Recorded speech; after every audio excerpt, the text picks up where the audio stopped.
Functional capital markets are vital for the healthy growth of economies. Automation has transformed the way that public markets work, but private capital markets haven't kept pace. Many participants are still using processes created decades ago, but Globacap is on a mission to change this. I'm Rosanna Lockwood and I'm in Davos, where I sat down with Globacap's CEO.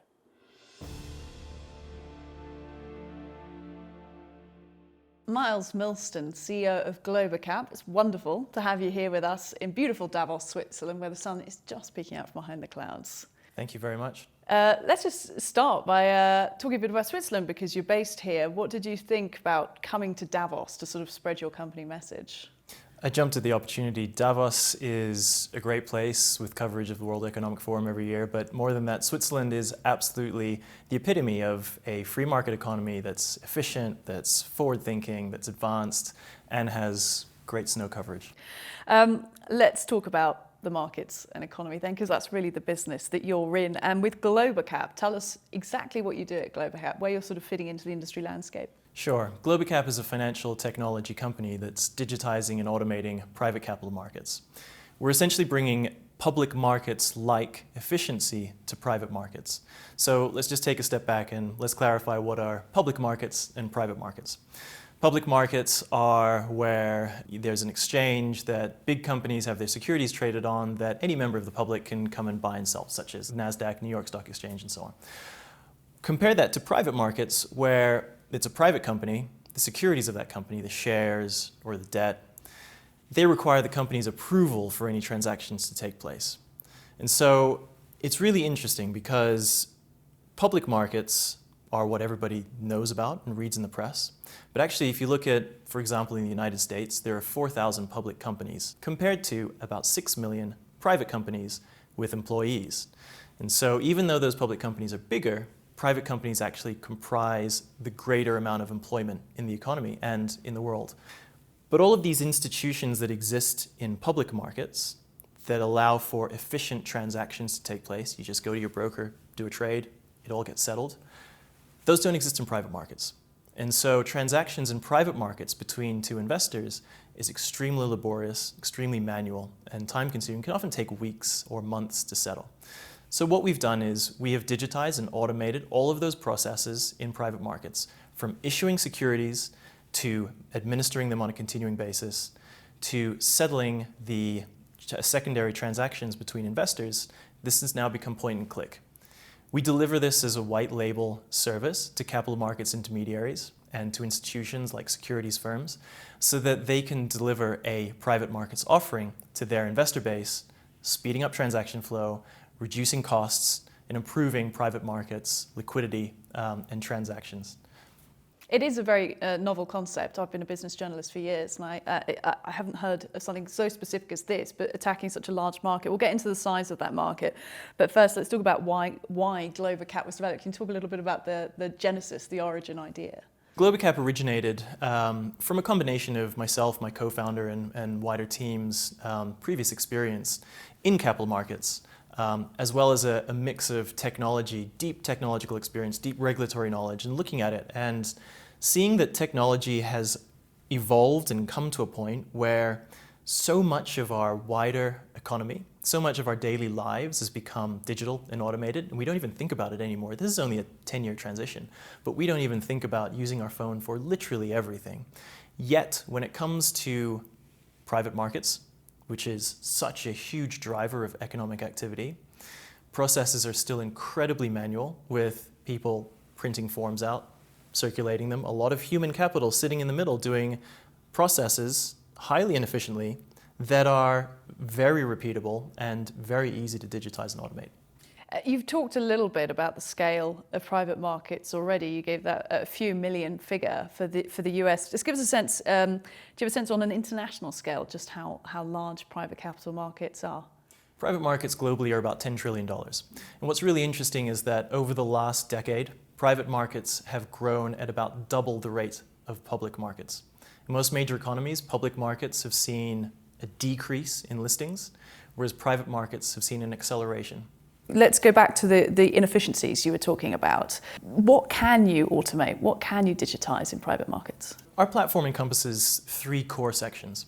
The first is what we call private placement, which is really about the investment into companies or projects, the issuance of new securities, raising of new capital. Second is securities administration, which is the ongoing administration of those share and debt and convertible and fund unit registers, and management of those investors. And then third is secondary liquidity, when those investors eventually want to be able to sell out of their holdings to another investor. And so within all of those three segments, there are a whole host of processes which are very manual. So as an example, private placement, everything from onboarding investors, doing background checks on them, complying with regulations in certain jurisdictions. So let's say a US family office is being invited to a fundraise for a European company. They have to complete what's known as a Reg B form and file that with the SEC. And the European company has to also capture that. The European company is also responsible for ensuring that there's no money laundering here. So the family office is above board. All of that can be entirely digitized, and we've done that. Once they're onboarded, then they sign an NDA to be able to access the data room. Again, e-signatures, everything's digital.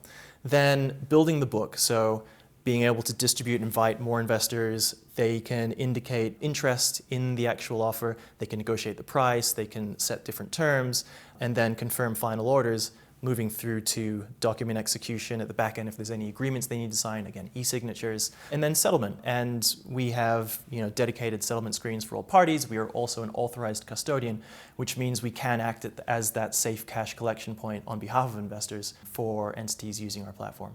Is there a reason why private capital markets have been opaque for some time? Do you think there's going to be any resistance to this kind of automation and transparency? This is relatively new. People are only just coming to terms with the thought process that highly skilled people's jobs can be digitized and automated. Talk to any corporate lawyer and they would much rather be advising their client on what type of transaction to do, what sort of securities to raise, what sort of legality points they should really be thinking about in that whole transaction, as opposed to just mindlessly executing documents or circulating documents or chasing people for signatures, etc. So, all of those mundane tasks can be taken away, and that frees them up to do higher value activity. What does it allow in terms of having everyone connected? Because we talk more and more these days about blockchain, the power of blockchain, of course, and networks and interoperability between clients. Is that something that you guys are feeding into? Yeah, absolutely. So we've got about 15 white labels now globally and growing.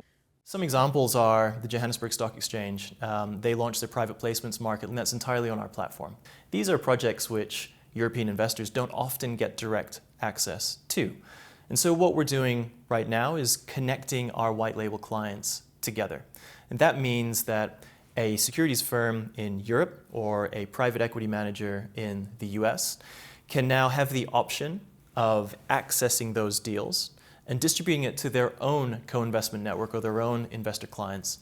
And so we are growing this white label client network, which ultimately has created already a very unique system by which, rather than a single venue which investors can come to, we've actually created a distributed network of venues, our white label clients, from exchange groups to securities firms to small institutions like private equity companies, which are now being connected together, which is already very global in nature. Understood. Look, let's just finish off by talking a little bit about the setting that we're in.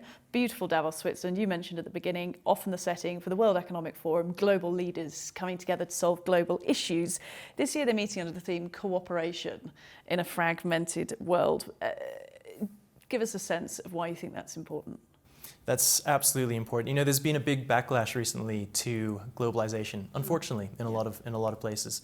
That being said, investors are increasingly, and markets are increasingly more connected. And the more we can connect that, the better for everyone. Let's think about private companies, let's think about public companies even, accessing capital. And every company, every project needs capital to grow, and therefore they need to access investors. Every investor around the world wants to be able to access good projects and good investment opportunities around the world, not just in the local place they are. And so the more that we can come together and cooperate, the more that we can standardize regulation across the world, the more that we can standardize other criteria and other restrictions that investors and companies face when trying to access and invest, then the more capital we can have in cross-border transactions, the more it benefits everyone globally. It's sold to me, this idea of, greater fluidity, even across the private capital markets. It's certainly something that has needed to happen for some time, given the inefficiencies you've described. Myles Milston, CEO of Globacap, it's fantastic talking to you. Thank you for joining us here in Davos. Thank you very much.